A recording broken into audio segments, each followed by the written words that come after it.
think it's time to start. Let's see.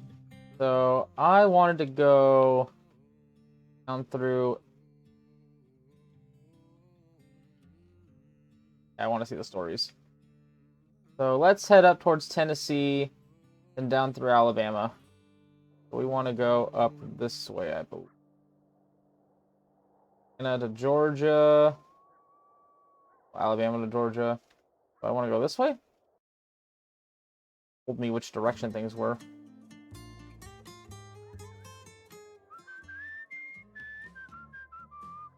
On we go.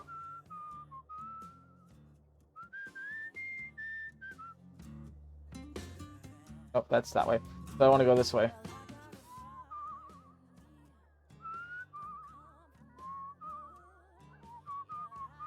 Chattanooga.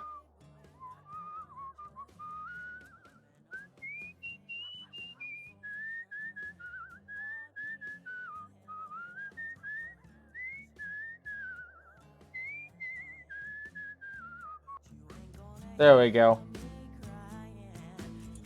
I got them soul sucker blues. Looks like the cat staked its claim. Share a meal with me? It asks, swinging tail brushing the corpse. He's still partly fresh. It has been a while since you last ate. We run into a lot of talking animals and don't ask questions. But sure, I'll partake with the cat.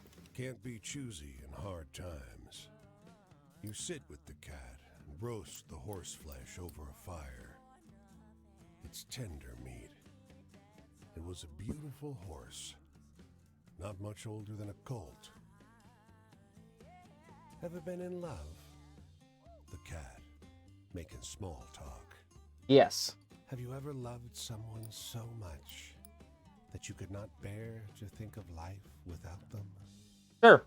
If you did truly love someone like that, and they didn't know it, and you were brave enough to tell them, and they rejected you, do you think you would be able to just move on? Eventually, yeah. Then how can that love have ever been that important to you? The cat scoffs. I couldn't let go of something like that. I wasn't able to. But he's inside me now. And you too.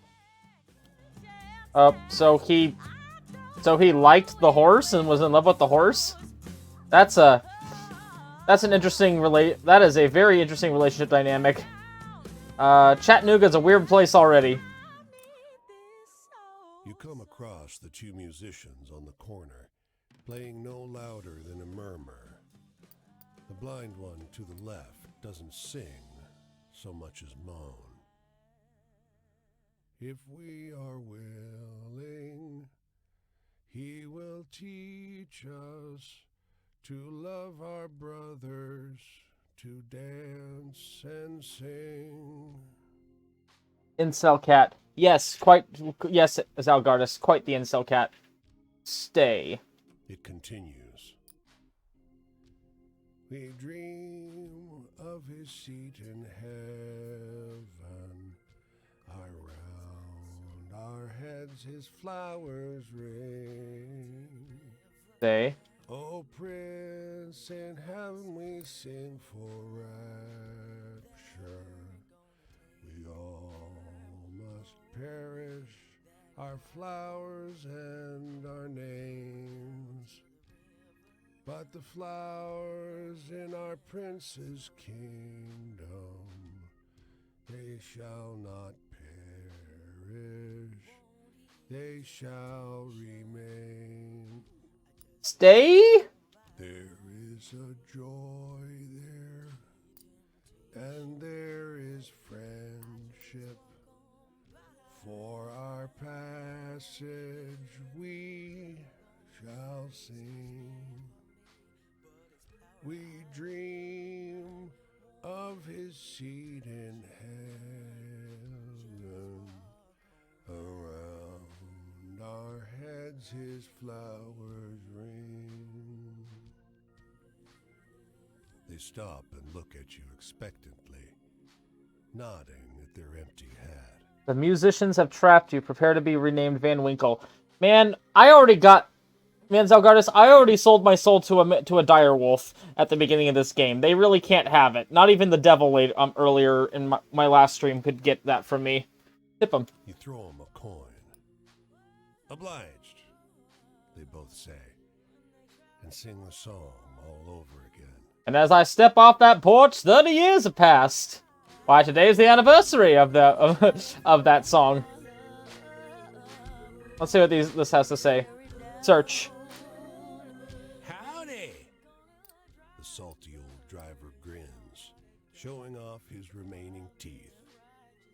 Ever seen a horse before? Yes, I saw one that had been killed by a cat, and we're also in the 30s in America, so I've seen at least one horse in my life. Liar! Else you'd have noticed that Scott here is a purebred spotted Appaloosa. Very rare. Scotty's great-granddaddies came to this country with El Conquistadors. My family's kept that bloodline pure ever since. Wipes away a tear. So now what do you have to say about my horse? Well, one, if it's your great-granddaddy, I don't really think that's far enough back to be with the El Conquistadors, as you call them, because horses don't have that long of a lifespan. But, it's a nice horse, I guess? Heck of an understatement. Go on. Give Scotty a scratch behind his ears. Man, I'm gonna get kicked in the face by a horse and die. That's gonna be my first death, too. Oblige it. Hesitantly, you Yep. brush the horse's mane. He promptly jerks around and bites you. The driver's incensed. Where'd you learn how to caress a horse? He thinks highly of your skills to identify horses at a glance. Yeah. Okay, well, that didn't help me much. I'm now at half health, have half money, and I'm half exhausted. So, let's see if I can make it up to Tennessee. Up to the capital Tennessee. Nashville. Nashville, that's the word. I couldn't remember for a second. But we'll go to Nashville first, see if we can get some food to heal, and then some money and another story, and then we're gonna go talk to this lady right here. So, oh, we can also cross into the Midwest if we want to as well. But first, let's enter Nashville. This is a tired city, but things are changing, locals say. For instance, the local full-size replica of the Parthenon was recently rebuilt. Huh. You mosey you're down that way for a look. Let's explore first. From the windows of the store, you can hear a radio, turned all the way up, tuned to the Grand Ole Opry show being played across town. Two young girls sit outside listening to the music. Suddenly, it cuts off, and they howl in protest. Talk to the Goyles! Despite their obvious vexation, neither of the girls seems inclined to enter the store to see why the broadcast ceased. They seem to be preparing to leave on their bikes. When you approach, one says, don't bother. Always stops exactly this time, every week. Wait, always? The other one matter-of-factly says, that's when he died. And before you can ask anything else, they've ridden away. Tonight's the anniversary of his death. Let's speak into that store, then. The window is so grimy you can barely see through the glass. But it's obvious there's nothing to see anyway. It's dark and empty. There's certainly no radio, nor any people. Just a lot of sad dust, marked where the furniture used to stand. Old memories, carted away. Move on. The music-haunted store. Let's buy something first if we can. Ooh, Tell you what, I think I'm gonna get some hot chicken. Heal myself. Then let's go back and earn some money. You wander the streets of the city looking for a way to make some cash.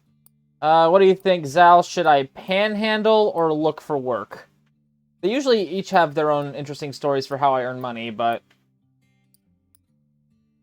Well, you look for work. Sounds good. You're waiting for the light to change outside a corner store when the cashier sticks his head out the window and shouts, "Hey, got some time? Want a little cash?" "Sure." He needs help moving cases of compressed pop fizz into the back room. "We go through like 3 of these a week now," he explains. People in this town are absolutely fiends for soda. There's 3 soda jerks in this neighborhood alone, and we're still making a killing. Wild. "Hey, Coolito, what's up?" "I can't stand this stuff, though," he admits, "and I'm not sure it's right." "How do you mean?" "You ever read the ingredients?" he asks. "Curled my hair, no lie." And with that cryptic warning, he tosses you some coins and gets back to selling soda. Alright, with that... I think let's get some apple juice. Wait, can I not get any healing from here anymore? Damn. Let's leave then. How you doing, Colito? About to go meet another one of the 16 individuals the direwolf wanted me to find. But before that, let's change up. Let's see what stories I have. Man who made molasses near Savannah. Farmers who gave me Tallahassee lemonade. Let's switch that out for the 2 musicians, so I'm not having any that are not there. I am close to Nashville. Oh, this one's fully awakened, so let's get the man who loved his very special horse to Chattanooga. And I think that'll be good for now for that one. Do I have any that are... Okay, all these are starting to open up. There, Casey Jones. The girl whose best friend was a chicken in the southeast. That one was an interesting story. Mason's loss. You know what, let's put... That one, okay, that one's actually a I want to actually have that one starting to go out as well, yeah. Mason's another one of the characters that that I talked with, and I got him up to chapter 2 of his story. The dog walked in the car in North Carolina that talked to me, and then said that a bunch of children stole $100 from him, and then tried to kill those children. It was a weird... It was a weird day after being trapped in Jacksonville, Florida for a while. Anyway, let's go see who this is. Camp. Althea, full of blues. I wanted to be the best blues singer in the world. By God, I was. I was born a poor girl in Memphis, Tennessee.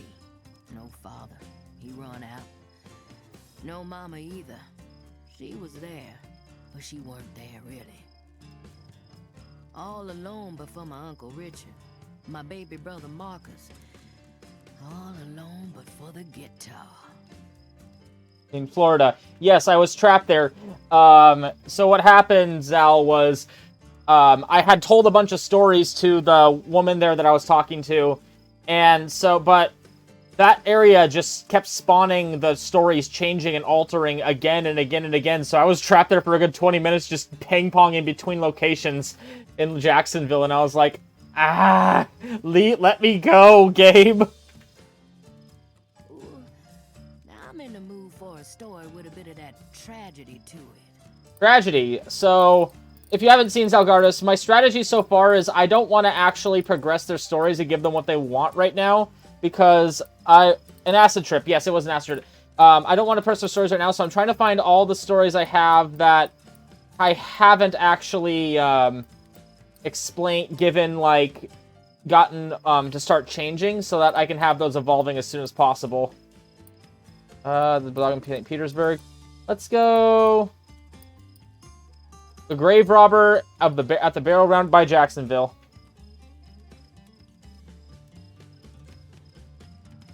I drink to that. Damn it! Didn't mean for that.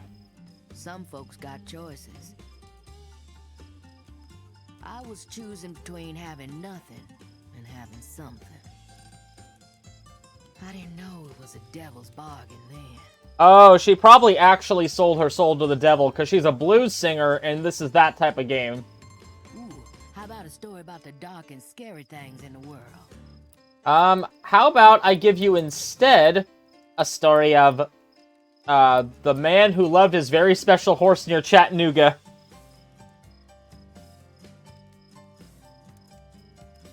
Just don't get that one, I'm afraid. Love. Well, I would have done anything for my brother. Anything, yeah. Including sell your soul to the devil? Ooh, now I'm in the mood for a story with a bit of that tragedy to it. How about the story of the fire after... that's kind of tragic. How about the story of the anonymous... No, that would be one that you would do. Ooh, how about the two musicians with the interminable song near Chattanooga? I think this might work. That's a bit cheerful for me. Yep. Heaven. The white man showed up in Memphis. Heard me singing for dimes outside the barber shop. I thought he was an angel when I met him. Ooh, how about a story about the dark and scary things in the world? Or I can tell you this great story about the dog locked in a car in North Carolina.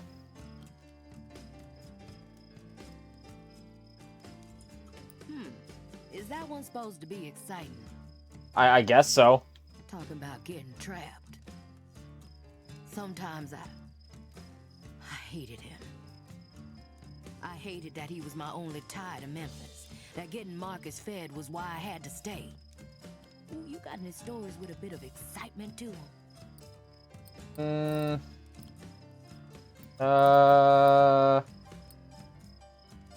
I could tell you about the girl whose best friend was a chicken.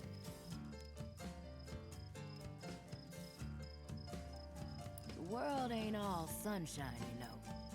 You want to hear about my family? Uncle would save me bread and milk. Uncle would play his songs for me and I would clap and laugh.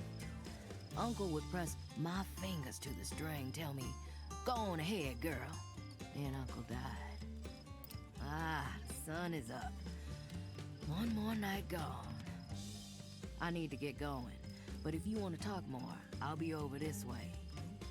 Tell me of this world's darkness. How about no? Yes, I agree. Not right yet. Some more I'd like to tell you about leaving home, about the music I played.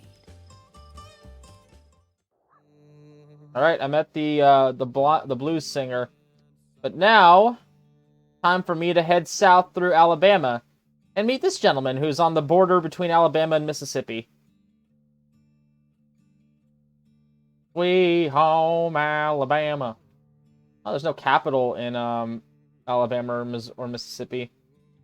I mean, I guess that's fair. So that's Chattanooga. I want to go... That's the southwest, so I want to go this way. Oh yeah, another fun feature of this game's Algardas is if you're not like... if you're not on the actual road itself, or hitchhiking or anything, there's a little rhythm game you can play to make yourself move faster.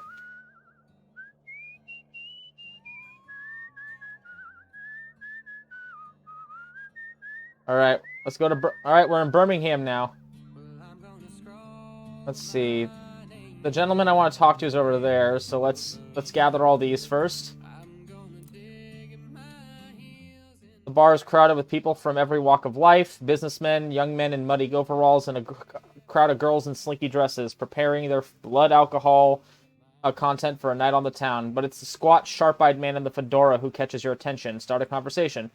He launches into a wild story about the boy and the dog whose souls were bound by fate. Halfway through the story, he stops, recognizing the look on your face. You know this one? You tell him the story about the boy and his dog. That's it? I think I like mine more. Alright, it's more exciting for sure. Yo, look at this. What's that? What's that? 1 second. Let's go to that real quick. What's this? Move on, yeah. Oh yeah, I saw that. The Yakuza 8 announcement. I'm excited for that, but I still have like 7 or 8 games in the franchise to play through at some point. It's gonna be a while before I get to that one. The pup is a skinny thing, but its eyes are bright, its fur is shiny, and its tail thumps the ground eagerly at your approach. It won't come at your call. Instead, looks around as if worried that acknowledging you would mean betraying another. Move closer. The dog isn't tied up or injured. Must be well trained to sit so patiently. With a noise between a huff and a bark, it bounces to its feet when a small boy comes into sight. The child is ill-dressed and dirty, and grinning like a fiend. Lion, you're so good. Ask where they're heading. He shrugs. Don't know, really. Wherever our feet take us. He scratches Lion's chin. The dog quivers with pleasure. Lion's a circus dog. I was thinking about finding him a town, trying to earn money showing his tricks, but I don't think he'd be happy. Request a trick. The boy inflates with pride. All right. He won't get shy as there's just us. He turns to Lion and looks deep into the dog's eyes. Lion, please will you find me a hat? The dog scampers away. Apparently they didn't voice that line. A hat? Lion can fetch anything. He understands lots of words. The boy shrugs. Mainly he fetches stuff I can sell. It's a living. We never take anything important. His expression is guilty, but not repentant. I already got enough sad stories, and it's pretty cunning, so I'll praise him for it, as long as they're not stealing anything too important. The boy grins. Barking announces the return of Lion. He's got a fedora on his head. It's tilted rakishly. The dog scampers to its owner, who transfers the hat from Lion's head to his own. Isn't he good? We'll get by. There's nothing we can't do together.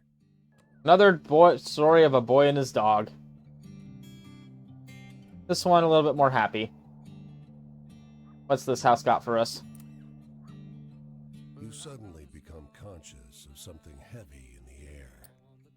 The light of the cigarette breaks the darkness. In its glow, you see the face. Something inside you wishes you hadn't.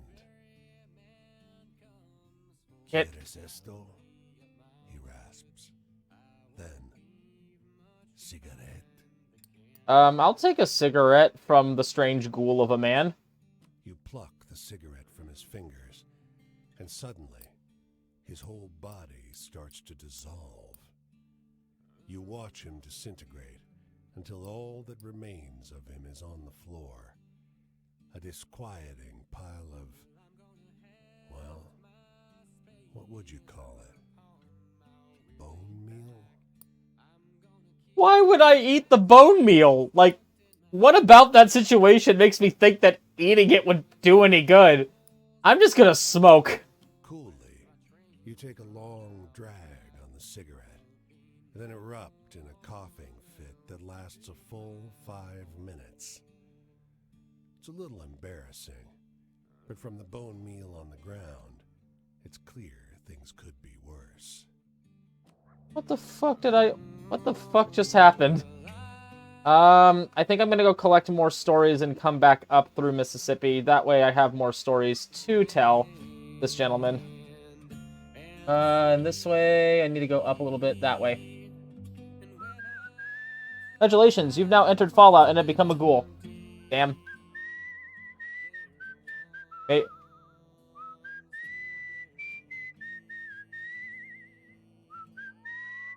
Alright. See what you got for us. You stride beneath a waning crescent moon that hangs low above the horizon. The sky is clear but for a few wisps of clouds, and there's just enough light to guide your way. Who the fuck is this? That's also terrifying. If I saw that in the middle of the night, I would run the other direction. But I guess I'm gonna walk into that moonlight because my character got, like, balls of steel, I guess. Continuing past the empty fields and small ponds, you hear the telltale cadence of a horse. Looking around for the source of the noise, one of those clouds begins to obscure the moon. throwing the world before you into inky darkness. I shall peer into the darkness. And will it stare back at me, I wonder? As if perfectly choreographed, you see the horse and its rider emerging from the encroaching of shadow. They pull around so as to stop just on the boundary between light and dark. Lovely night, the rider croons, soft and low. Balls of steel and a mind like cotton candy. Exactly. All right, you two. I want you to help me decide this. Should I disagree and stay in the moonlight, or agree and approach the shadows? I have stories in both sections of these, so I'm curious either way. One of these will probably end with me dying, but we'll see. So should I agree or disagree, you think? They're both very enticing options, honestly.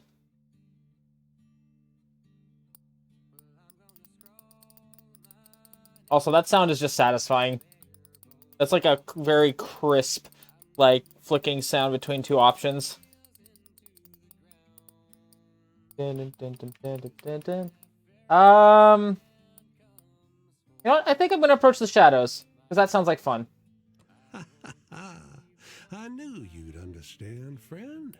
Whoops. The rider cheers, Sorry, slapping his thigh for good measure. Oh, I just saw your... Just adore nights such as this. Looking up at all the stars, knowing about all those miles between them, makes the distance I've got to go seem manageable. Oh, sorry, Zal, I didn't see your message till after I chose. Keep listening. Most folks look at the void above and try to fill it with gods. Trace shapes to bridge the distance between the lights. I heard tale of tribes way down south that outline the dark parts of the sky for their constellations. That's a beautiful thought. Step fully into the darkness. The horse seems to smile in approval, while the rider continues his soliloquy.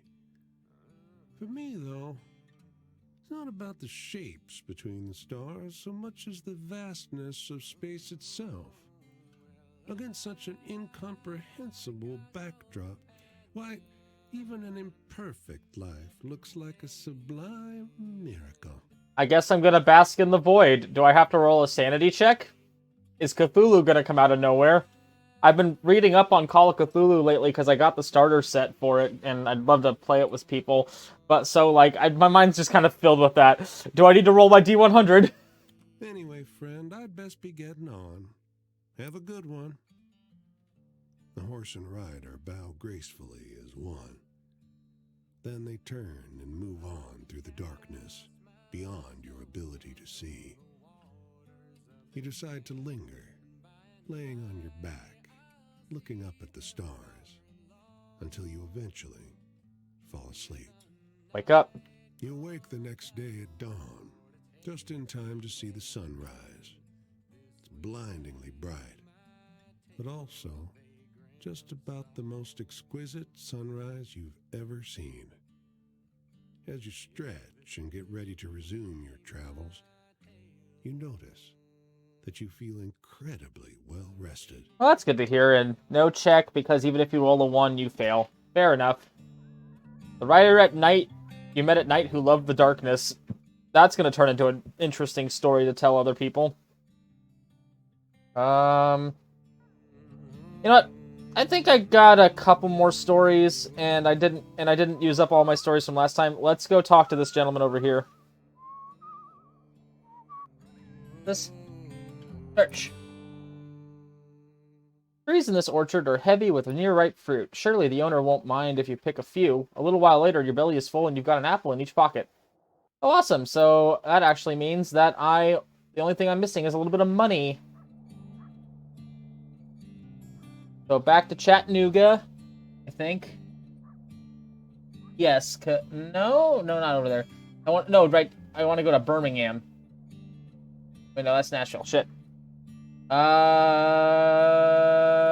That way.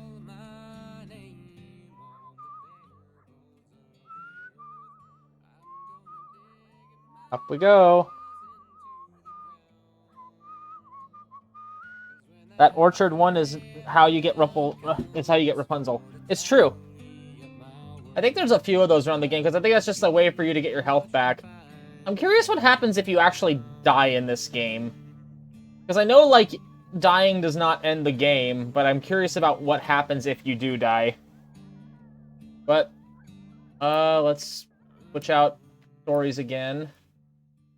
Eyes closed. Nope.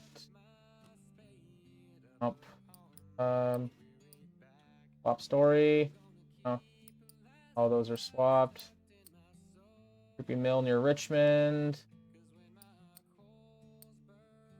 All those are still closed. Although I do want to switch this out for the Terrifying Cigarette Smoker. I don't want to deal with Mason's story yet, because Mason's stories will... The main character stories that you can talk to, they will always get a positive reaction out of the out of whoever you tell them to, regardless of what the type of story it is. Alright. See who we're talking to here. Yep. Shaw. Down in the Valley of the Shadow. I take a look at you. Figure we're heading to the same place. You've been walking a long time, same as me. Trying to find where you fit. Wait a second, is that Lee Everett from The Walking Dead? And also a couple other games? God, what's his name? I can't remember his name off the top of my head, but he's like a really good voice actor. Like, fantastic voice actor. You ever wonder if that place don't exist? No shame in it, I do.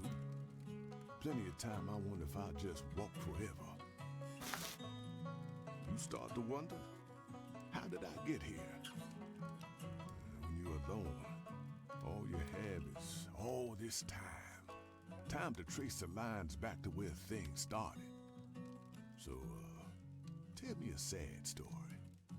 Sad and true, okay? Sad story. I shall instead tell you... The writer who met at night who loved the darkness in Alabama.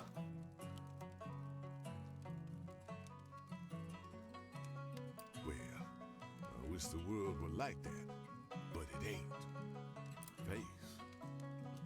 My father told me to trust in the Lord. Look where that got me. You know any good jokes? Funny tales, you say? How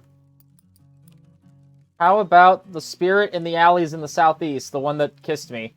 That was a little creepy of him to do so. Come on, you can't shock me. Some folks have choice. Sometimes they have options, but no choice. You understand? Sometimes you're told you can do anything, but there's only one thing to do. But anyway, you, know any good true tragedies? I feel like one of those tonight. Not gonna do one of those, but not the Music Haunted Store. That's a little too... The bull who terrorized travelers on the road to North Carolina.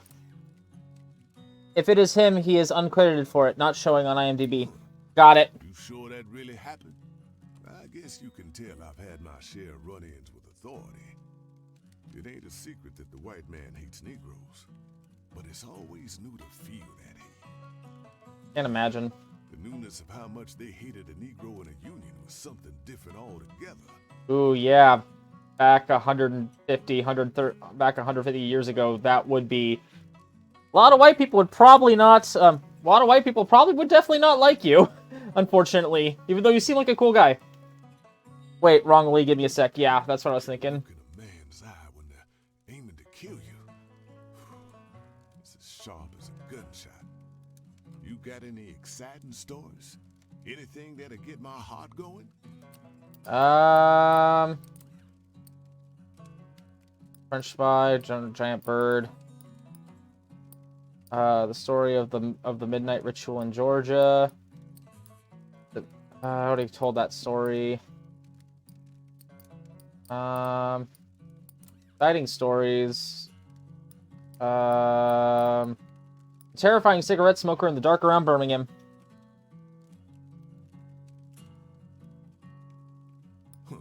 Trying to scare me. Ain't working. Changed. When I was a young man, it took a while for me to accept that all things change. When I did, I leaned into it hard.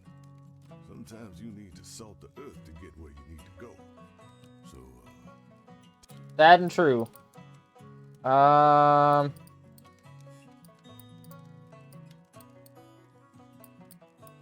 Let's go with the story of the boy with the circus dog around Birmingham.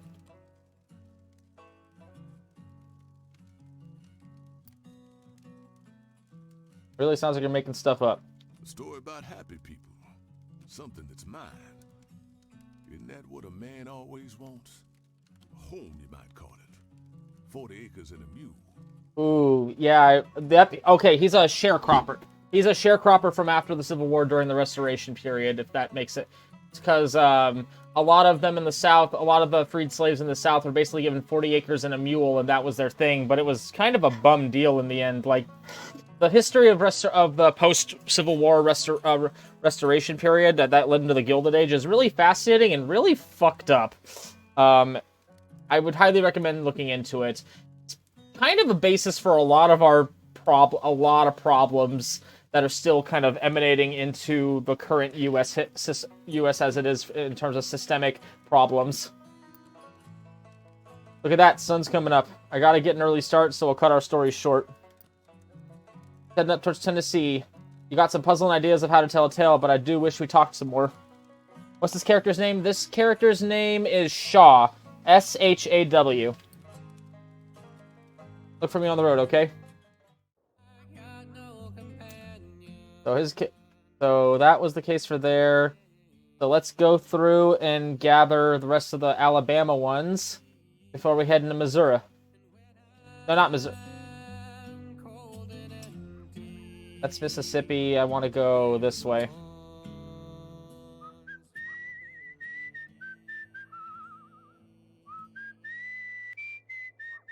Yeah, I already see my next story.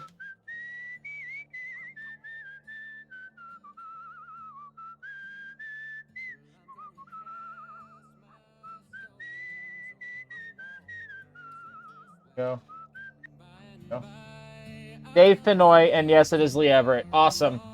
Dave Fennoy is really cool. This abandoned rail yard is full of broken old boxcars. So of course, people are taking shelter here.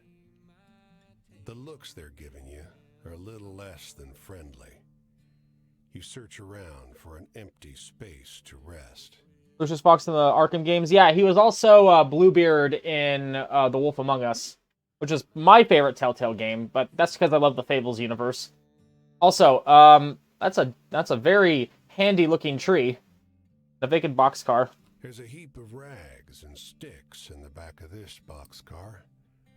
You start digging around, looking for tinder, and the heap starts moving. Hands off, voice yelps. A long, knotty arm with nails like rusty screws darts out and shoves you away. What the hell? You see big yellow eyes and a flash of snaggle teeth. This is my home, the creature informs you. Are you moving in? Well, you can't. I have the deed for the car. I do the chores around here. I have a lawyer. I'm respected in the community. The deed? The creature's muddy fist emerges with an official document. The actual deed for the property. There's even a clause describing the boxcar itself, rust and all. The creature's signature is a bloody smear. Wow, impressive. The creature's arm is long enough to shove you all the way out of the door and deposit you outside.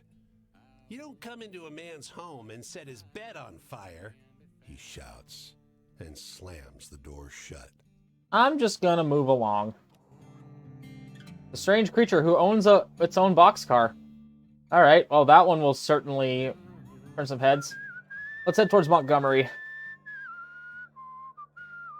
I'm bummed that, like, I know for logistical reasons, like, they tend to not, and doesn't really factor into this era of history, but, like, in terms of importance, but it would have been really cool to see Alaska and Hawaii in this game, too. Mostly because, like, not a lot of games show Alaska. There was that Tell Me Why game that came out recently that I really want to play, because it sounds really looks really interesting, and very Alaskan, but that's all. You weren't supposed to see this. Outside town, two men, identical, stands sentry over a third body half covered with a canvas sheet. Might as well grab a shovel, being that you're here, the man in front says. When you hesitate, he makes an appeal to your Christian charity. They're asking me to bury the body with them? Sure, fuck it. You and John dig a hasty grave while his brother stands back, keeping a lookout. Closer now, you see the corpse shares their face. Tom was the oldest by an hour, John says. Oh, I guess George and me, we got a few hours on him now. Mean son of a bitch. Beat the life out of us. Did it our folks that way. Got to be too much, so last night we said we'd do him in. George dragged him out here to do it. I would have helped, you know, but George is a strong one out of me and him. Thank Jesus Tom's gone. I thought I'd have trouble saying that, but I don't. Respectfully. John squints at the body, then freezes. Wait, Tom's nose wasn't bent like that. Despair floods his face. He looks ready to throw up. You leave him to it. Oh no! Tom's still alive, and he killed the other one. Oh no! That's sad and horrifying. But it's not. That's horrifying. Oh god. I'm just gonna move on. A Chevrolet idles outside a dusty filling station. A man bends over the radiator, sweat beading on his face. Two girls in matching flower sack dresses sit beside the car. The man looks up as you approach. Got a moment to help me fill the radiator? Even they can't tell themselves apart. Yep. Fetch the water. Sure do appreciate it, the man tells you. It's a wonder we get anywhere, what with the goddamned radiator always breaking. Third town in a week. I keep looking for work, but haven't found anything. He shrugs. Gotta be jobs somewhere, right? Yes. He laughs and claps you on the back with one grease-streaked hand. Of course there is. Not in the next town and the one after that. There was nothing at home for my girls. I didn't want them growing up like that. Radiator is full. Maybe I'll see you up the road a ways. Alright, searching for a new life. I can respect that. I wonder if I'd gone with the girls, I would have found that there was some, like, horrifying reason for that. Alright, almost back to Florida again. Like, Florida just doesn't want to let me go. But there's a thing here. What do we got here? You turn the corner and see a large gathering of whites and orientals crowding around a happy couple. Joyful pyrotechnics like gunfire snap along the pavements. The woman is white in a pristine lace dress. The man is Chinese in an ornate red gown. There's no mistaking their happiness from their vibrant grins. Two white women in the back of the crowd gossip loudly. Oh, the poor Ryber girl. Alright, you two racists, you can just fucking leave. Let the happy couple enjoy their fucking marriage. I cannot believe she decided to marry an Oriental, said the woman in blue. The woman in red scoffs at the remark. I thought it was illegal. The woman in blue responds. No, my dear, you're thinking of Mongols. This Yang here is a Chinese. Is there a difference? The woman in red asks rhetorically as she turns and sees you listening. They should really be escorted out of there, like, and never talk with this happy couple again. They can go fuck themselves. Look, a way to avoid suspicion. I would confront them about their bullshit. I would confront these two ladies about their bullshit, but I guess my character wouldn't. The woman in red continues. Chinese or not, this wedding is a danger to this community. An old man in white stripes steps over and adds to the conversation. I don't see how someone could marry a Chinese. He shakes his head. Can you imagine what their children will look like? Like a mix between the two of them, and probably of cute as buttons. What's your fucking point, you three assholes? Because there's now 3 racists I gotta deal with, and probably more that aren't speaking up. The firecrackers come to an end, causing the quidnuncs to disperse. You watch the happy couple serve hot tea to their elders, bow, and walk toward your direction. You make way for the couple, but the Chinese groom stops and gently inquires. Did you happen to notice the 3 standing here earlier? The 2 women and the man in gray? That's right. They're distant relatives who traveled far by train to come celebrate with us today. I wanted to greet them, but it seems like they've left before I had the chance. Say, friend, how do you reckon? Were they happy with our union? You know, I don't... You know, I think I have to tell them the truth, honestly, because it's not gonna be... not a good idea to lie about that stuff. Especially since it might cause problems later. I see. That's too bad. I suppose the most I can do is wish them well on their travels back home. Thank you for your honesty, friend. Please, stay as long as you like, and enjoy our celebration. And with that, I'll move on. More than one with the gossiping relatives. And let's start heading towards Mississippi. Oops. I fucked that up already. Mobile, Mississippi, I think.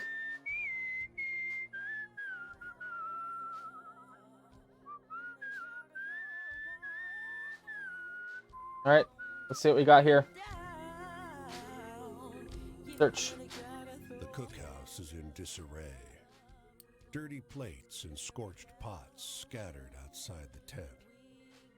A young woman frantically scrubs, muttering. She blanches in panic as you approach, but forces a smile. Greet the woman. She shakes off the suds. Her hands and arms are marked with knife nicks and narrow burns. Don't mind the mess. You look hungry. Take a seat. I'll work you up a little something. Take a seat. As you sit, her fire-tanned face cracks into a smile of relief. She steps into the tent, and there's the discordant clanking and hissing of a cook at work. She emerges with a plate, a blackened sludge of beans and sweaty gray meat. Eat. Choke it down. She watches intently as you force down the first mouthful. Suddenly, her eyes widen. I forgot your drink. Let me... But the fire flares inside the tent. No! She gasps, staggering inside. The fire blazes again, and the woman screams. Well, that escalated really quickly. The heat stings as you enter. The tent's a jumble of empty cans, and there's the stink of rotting vegetables and burning meat. Your host is gone. A dark shape squats at the heart of the cook fire. It's time to leave. What the fuck? I just watched a woman burn to death. What the actual fuck was that? God damn, this guy, my traveler, god damn, my vagrant is really good at keeping that shit from getting to him. Because I'm not. This boy is capable of some intimidating eye contact. He holds your gaze long enough to make you squirm, and then mercifully breaks the silence. Do you like riddles? He has a dull voice. Yes. I do like riddles, strange child. This is like Over the Garden Wall, but with all the dark undertones set as overtones. Yes, exactly. Lovely and round, he says. Oh, he's jumping straight into it, huh? I shine with pale light. I am grown in the darkness. I'm a lady's delight. What am I? Let's guess. A pearl. That's right. Now your prize. He reaches inside his overalls and freezes. The confident air with which he quizzed you is gone, and you're staring at a pale portrait of horror. He's escaped! The boy screams at you. Run!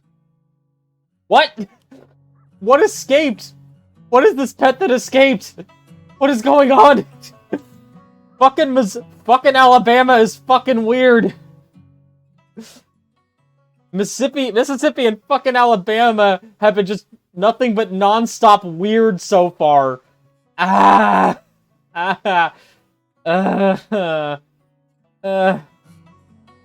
the actual hell? Thief, Baggins, thief. Yes, that's what I thought too. God, the South is fucking weird.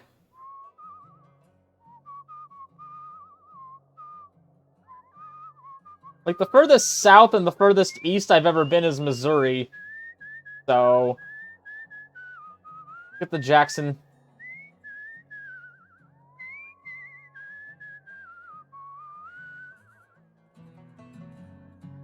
Where, yeah, those two are. Then go back through Louisiana and go by New Orleans, because you can't be in the South and not go to New Orleans, right? So let's stop here first. The bull lounges by this construction site, basking in the bitter sun. Upon his head is a silver crown shrouded in tongues of pale fire. Laborers periodically wander past, seemingly unconcerned. The bull catches your eye. You realize you've been staring. Every animal I come across in this game is fucking weird. Except for the horse. His owner was the weird one. The bull arches his head languidly away from you.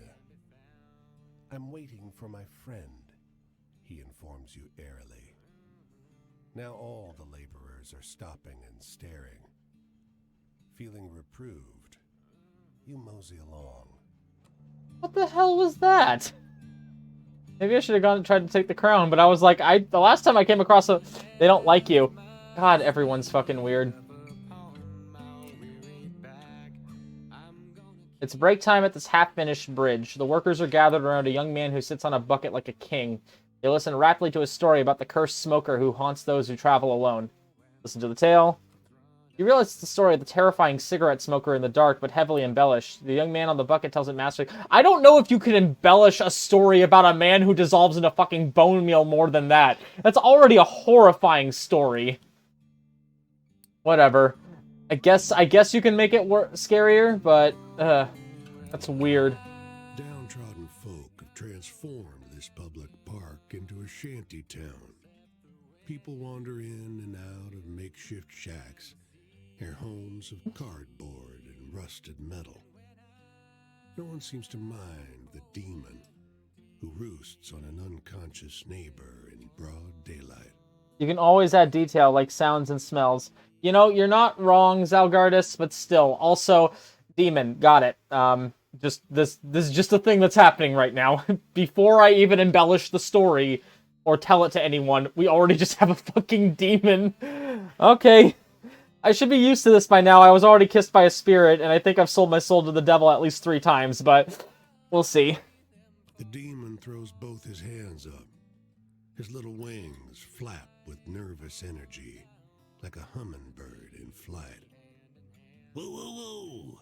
Easy there, friend. Ain't hurting anyone here. Just feasting on some nutritious dreams. A demon? Is it Tuesday already? No, it's Wednesday, actually. Oh, I'm just feasting on some nutritious dreams. Oh, that's all? Yeah. Don't worry about him. Can't move a muscle while I'm perched up here. The wind carries over the demon's breath. The scent of a lit match dropped in a trash can. Hey, I can't decide what to eat. Help me out. Can one of my options just be to stop this guy? Or no, I'm a vagrant, I have to see these stories through. Eat a dream of fear, maybe that'll make him happier, I don't know. Love me some fear. The demon sticks one long finger up the sleeping man's left nostril. A circular shape darkens his pants, then flows outward. You smell ammonia. Oh, I thought it was gonna, like, suck the fear out and he'd be fine, but nope, it makes his fears all the sweeter. I should have done the love one. What'd you do? The demon pulls his finger out of the man's nose, who begins to snore. He was dreaming about cleaning his teeth, so I turned his toothbrush into a knife. Just violated his nostril. Also, that is a horrifying dream, sounding dream. Ouch. The demon throws his head back and cackles, a sound that reminds you of shaking a box of Cracker Jacks. All right, I'm stuffed to the gills. See you around? He hops down from the bench and saunters off, whistling, terribly out of tune. Oh, God. Ugh. Alright. Let's just follow the Mississippi River back down towards New Orleans. I like it. I like that detail for the animation for the Mississippi River. That's cool. That's all the dreams up here. That's all the stuff up here, right? Yeah. Alright, let's get to New Orleans. I see it off in the distance. Get away from dream-eating demons that cause people to pee, and bulls, talking bulls, and whatever else I was on that acid trip that was my trip through the South. If this is what going through the South is like in real life, then I can understand why people don't like it there. But before we go to New Orleans, let's go into the bayou and grab all this stuff over here. Maybe I'll get eaten by a gator. We'll see. I already found a bayou witch and let her poet lover get eaten by like an army of alligators, so can't be much worse than this. None of the cats seem to be from the same litter. More like some community of strays. They rub against the little girl's ankles, showering her with affection while paying you no mind. Do grown-ups like cats? Some of us. The girl thinks real hard, hand on chin, while she deciphers the implications of your statement. I mean, some grown-ups don't like cats? She looks gravely upset and hugs the striped tabby half to death. Oh, poor kid. She doesn't realize that some people are more dog people than cat people. Also, never a dull moment traveling in the South. I probably will not have a dull moment anywhere, but, like, so far, these southern stories have been bizarre. These cats have names? Your question animates the girl, who points at the cats one by one. Here's Milton, and Maurice, and Gertrude. This goes on a while. Whenever she seems about done, the horde grows. You want to pet him? Sure. You reach for a black cat, who ducks and weaves to evade your touch. Another cat hisses at you. For what reason, who can know? They like you. Yay! You feel like you've made a powerful friend.